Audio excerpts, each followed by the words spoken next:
안녕하세요. 김태훈의 현명한 주식투자 방송 시작하겠습니다. 오늘은 로봇 관련해서 그 뉴로메카라는 회사에 대해서 좀 말씀을 드리겠습니다. 상장한 지 얼마 안 된 회사고요. 이 회사는 포항공대의 로봇 관련 학과 출신들이 주축이 돼서 만든 회사입니다. 협동 로봇에 있어서 가장 경쟁력 있는 로봇을 만들어내고, 또 경쟁력 있는 그 로봇을 갖고 또 여러 가지 그 플랫폼 형태의 그 자동화, 글로벌 자동화를 할 수 있는 그런 기술력을 갖고 있는 회사로 평가되고 있죠. 즉, 이 협동 로봇이라고 해서 인디라는 로봇을 만들어냈는데요. 이 산업용 로봇이 굉장히 안전하면서도 또 이 작업하는 데 있어서 효율적으로 움직일 수 있는 그런 기능을 갖고 있는 그런 로봇이기도 합니다. 그리고 이 뉴로메카가 갖고 있는 시장 경쟁력은 보시다시피 협동 로봇이나 산업용 로봇, 델타 로봇, 자율이동 로봇, 비전 솔루션 같은 다양한 기술의 로봇을 다 갖고 있다는 거죠. 기술을. 그리고 이러한 로봇들을 갖고 자동화 서비스를 할 수 있는 구축 능력을 갖고 있는 겁니다. 그리고 핵심 부품들을 자체적으로 국산화를 통해서 자체적으로 이제 조달해서 만들 수 있는 능력을 갖고 있어서 그런 면에서 굉장히 성장성이 있는 로봇 회사로 평가받고 있죠.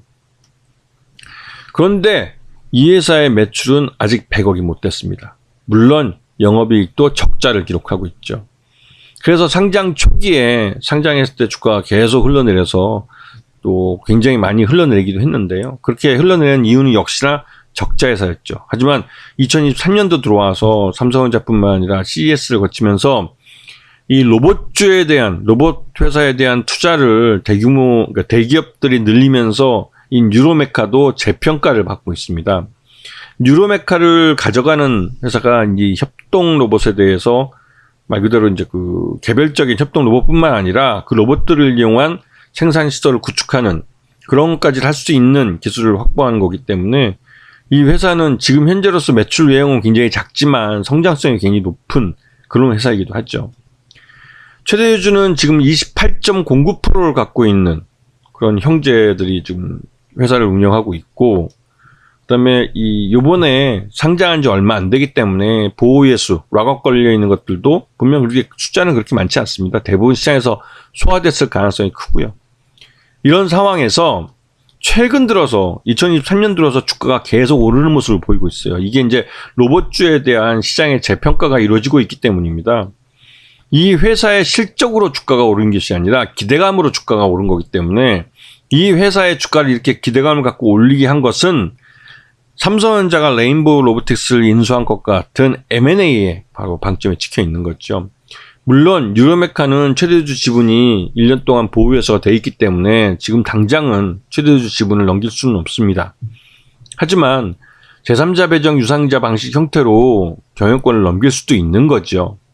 6개월이 지나면 상장 이후 6개월 이후에는 증자를 할 수 있기 때문에 그런 식으로 경영권을 넘길 수도 있고, 또 구주 매출을 통해서도 경영권을 넘길 수도 있습니다.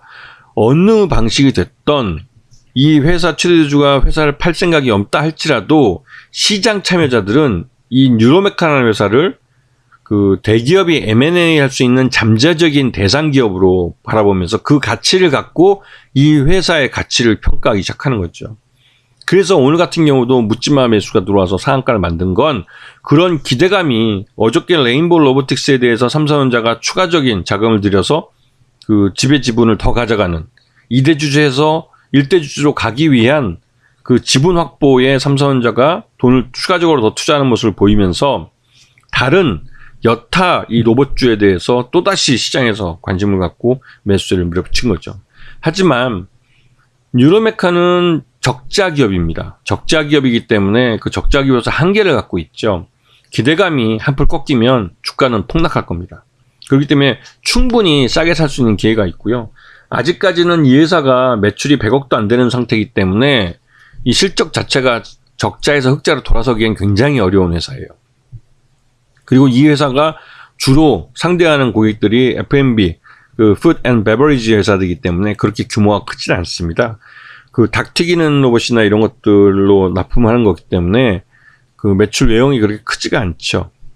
그렇기 때문에 아직까지는 이 흑자 전환에 대해서 불확실성이 있고, 그런 측면에서 지금 주가는 굉장히 과도하게 평가받았다고 볼 수가 있습니다. 하지만 지금 현재 시장 내 이 로봇주에 대한 바람이 아주 세게 불고 있기 때문에 그런 부분에서 굉장히 좀 후하게 평가받고 있는 거죠. 그리고 하지만 다른 그 로봇주들이 흑자로 돌았으면 적자 기업인 기업은 결국 M&A 대상이 되든지 아니면 적자로서 재평가를 다시 받아서 주가는 뭐 지금 현재의 주가를 유지할 수는 없을 겁니다. 그렇기 때문에 이 뉴로메카 같은 경우는 기업이 성장 가능성이 있고 발전할 수 있다 할지라도 지금처럼 과도하게 주가가 오른데 추격 매수를 하는 것은 불나방이 그 불에 뛰어드는 것과 같은 이치다라는 생각이 좀 듭니다. 그래서 아무리 좋은 로봇주라 할지라도 그 시장에서 이미 나보다 비싸게, 그러니까 나보다 싸게 사서 내가 투자할 때 나에게 그 차익 실현을 하려고 줄 서 있는 투자자들이 많다면 그런 데는 뛰어들지 않는 게 좋죠. 그래서 그래도 이 뉴로메카라는 게 신규 상장한 이후에 시장에서 이렇게 재평가를 받으면서 좋은 평가를 받을 수 있었다는 것을 보면 나중에라도 시장에서 이런 종목들이 투자됐을 때 왜 주가가 이렇게 하락을 해서 바닥에서 저점에 살 수 있는 기회를 주면서도 나중에는 이렇게 좋은 평가를 받으면서 시장에서 충분히 많은 수익을 가져다 수 있는지, 그것도 단기간에 이런 것들을 시장에서 공부해 볼 수 있는 좋은 종목이라 생각돼서 소개해 드립니다. 자, 오늘 방송 여기서 마치겠습니다. 감사합니다.